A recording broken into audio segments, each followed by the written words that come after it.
Hey guys, it's Carrie from Level Etc. and today I'm going to show you how to make a really easy but nice wooden bed frame. So I am making a queen size wooden bed frame for my son's room. He has had his mattress on the floor ever since we moved in months ago, and it's time to actually do something about that. So I'm making a queen size, but over at my website, leveletcetera.com, I'll put a link and I have printable build plans and all the measurements you need for any standard size bed. So this bed frame doesn't include a specific headboard. Instead, it is just the bed frame because honestly, there are so many different types of headboards people want to use. You can make a repurposed headboard, you can make a really stylish headboard, you can make a really simple headboard, and some people don't use a headboard at all. So this is just the frame. It's really easy to incorporate a headboard and attach it to the frame if you want, but also it's really simple to just hang your headboard directly on the wall using a French cleat and keep it completely separate from your bed frame. Either way will work. So in my last video, I showed you how I was using an old door and repurposing that into a headboard, and I really love how it turned out, so you might want to check that out. And I will be showing how you can incorporate a DIY headboard or another type of headboard into your bed frame or use it without one completely. So I am using just regular pine common board to keep costs down on my bed frame. It's primarily built out of 2x6s, 2x4s, and a couple of 2x2s. The first thing I'm going to do is cut my boards to size. And once I've cut all my boards, the next step is sanding. So anytime you're building furniture, and especially if you're using wood that's a bit cheaper, sanding is super, super important. Honestly, sanding well can be the difference between a finished project that looks rough and amateurish and a really high quality looking finish. I'm using common board for most of my wood, but I am using super cheap furring strips for my 2x2s and then later on for my slats. And furring strips are really, really cheap because they really aren't the highest quality. So lots of sanding makes a huge difference. When you're sanding, you want to start out with a lower grit and move to a higher grit. For a project like this, usually I start out with about 100 and then move up to 150. After sanding, I went ahead and drilled my pocket holes. If you've never used pocket holes before, it's just a really easy way to make furniture with strong joints. And you can get a small pocket hole jig for pretty inexpensive. And once you start building furniture, you're going to be using it all the time. I'm using pocket holes to attach my footboard and my small headboard to my bed legs. I wanted this bed to be simple and classic, but also have just a little bit of detail so it didn't look clunky and honestly too DIY. I love to make furniture. I think handmade is amazing, but nobody wants their project to immediately look like something that somebody made that didn't really know what they were doing. So I wanted to put a bit of an angle on the legs to my bed to make a nice taper. Now I'm cutting my legs using a miter saw, and when you're using a miter saw to make an angle on a really small piece of wood like this 2x2, you really need to make a jig so that your wood stays in place, so that it's safe, and also in this case so that you can make sure that the angle on all your legs is the same. Now it might seem excessive making a whole jig just to then use that to make something for your project, but honestly it's super fast and it makes the whole thing much easier. You can really quickly make this taper leg jig just with some scrap wood. You need a small piece of plywood and then some small boards. 1x2s work great, and you're just going to quickly attach them together. You can use a nail gun or just some quick nails, and this is going to make it really easy to keep your bed leg in place as you're cutting the angle to make a taper. So you're going to be tapering two sides of your leg so that it has a nice angle from the side as well as from the front. I set my miter saw to 7 degrees and just made a slight angle. Once you've cut your first angle on your first leg, as long as you keep using the same jig and lining it up with the blade, you'll have the exact same angle mirrored every time you cut. So seriously, this just makes it so easy. If you're making a headboard to integrate into your bed frame and you want it to be part of your bed frame, then this is the time to make that happen. So it's really easy. With this bed frame, you have a couple of options. One, you can make your headboard legs the exact same as your footboard legs, which means they're going to be really short and just be flush with the top of the frame. And then from there, you can either not use a headboard or you can use a headboard that's hanging on the wall or just completely separate. Option two is you can build your own headboard that integrates fully into this bed frame.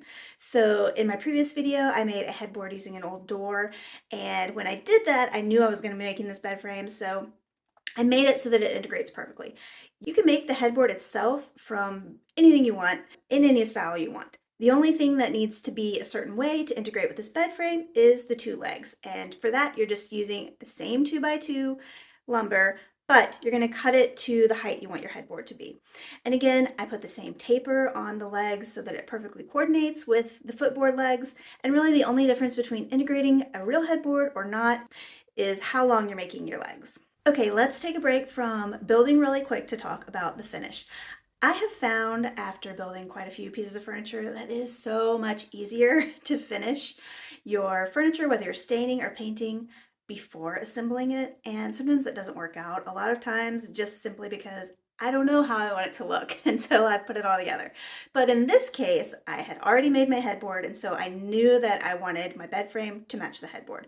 So before I started putting any of these pieces together, I went ahead and applied my finish. So for my bed frame, I am using a stain paint wash combo finish. It's a really nice way to finish pine without having to worry about some of the difficulties you might have with just straight up staining pine, because this finish really evens out any imperfections and blotchiness and other issues. I do, if you want to stain your bed frame, have a video all about the best stains that you can use for pine, so that might be helpful.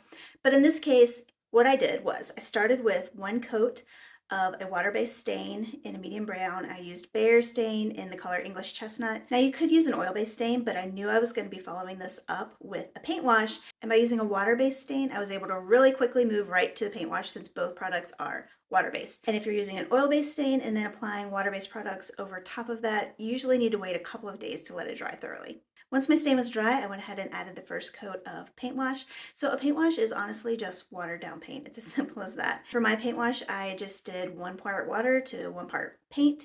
In some cases, you might want to use a lot more water if you want more of the wood grain to show through. But in my case, my wood wasn't that amazing to begin with, and I was trying to match the door that I had already turned into a headboard, which had a pre-existing finish, so it was a little more complicated. But in any case, you're just going to brush on your watered down paint and then pretty much immediately wipe all of the excess off using a clean rag. And when you do that, you'll still see a lot of the wood color and wood grain showing through with just a thin kind of semi-transparent layer of paint. It gives a finish a lot like a stain. It just gives you a lot more flexibility of what kind of colors you can use, especially if you're trying to go for a lighter finish, because sometimes the stain options for light colors can be pretty limited. And then I followed that up with a second coat of my paint wash, and this time I just added a bit more gray to get the color that I was looking for. And that's it. Once it was all dry, I did a coat of a water-based polyurethane, because you do want to use a top coat over a paint wash, just like you would use a top coat over a stain or a paint. And then I was ready to get back to building. The first step of actually putting this thing together is assembling the small footboard and headboard. Now, when I say headboard, it just means the part of the bed frame that goes at the head of the bed. So you're going to attach the 2x6s that go at the foot and head of your bed to the legs of your bed using pocket screws. Once you've done that, you're ready to attach your bed rail brackets. These bed rail brackets are pretty inexpensive, and they just make it really easy to assemble and disassemble your bed frame anytime that you need to move it to another room, or if you're moving to a new house or apartment, and it just makes the whole thing so much more functional. So you'll see each bracket comes with 2 pieces. One piece has screws and the other piece has hooks that just slide right over the screws, pretty much just like any bed frame that you would buy. So you're going to screw these into place on the side rails and the head and footboard of your bed frame. Just make sure that you're checking that everything's lining up as you attach it, because this is what's going to hold your bed frame in place. When your bed rail brackets are in place, you can attach your 2x4s to each of your side rails, and this is just what's going to support your bed slats, which is in turn going to support your mattress. So you want it to be really secure. So you're going to attach these using just wood glue and wood screws, and be sure that you measure. You want these to be nice and straight. I placed mine 1.5 inches from the top of the side rails, and that just gives room for your slats and then also a little bit of extra room so that your mattress stays in place. I also made a third support for my slats. If you're making a queen or king size bed, this is always a good idea. And I attached a single leg in the center just to give extra support from the ground up. And you might want to attach this third rail using bed rail brackets as well, so that it can quickly come off and be put back on. But I didn't have a third set, and I'm not planning to move anytime soon, so I just went ahead and attached it with pocket holes. That way, when I want to take it apart, I can just remove the pocket screws and it's transportable. Just make sure you don't use wood glue, because that would make it really hard to take apart. Final step, adding the slats. Now, a couple things to know here. First, I'm just using really cheap 1x4 boards for my slats. Nobody's ever going to see them, and they don't need to look good. I just want to get the cheapest thing that's going to get the job done. If you are using a foam mattress and you don't have a box spring, then you want to either get slats that are really close together, or you can also use a solid piece of plywood here. Slats are generally going to be cheaper than plywood, so that's what I went with.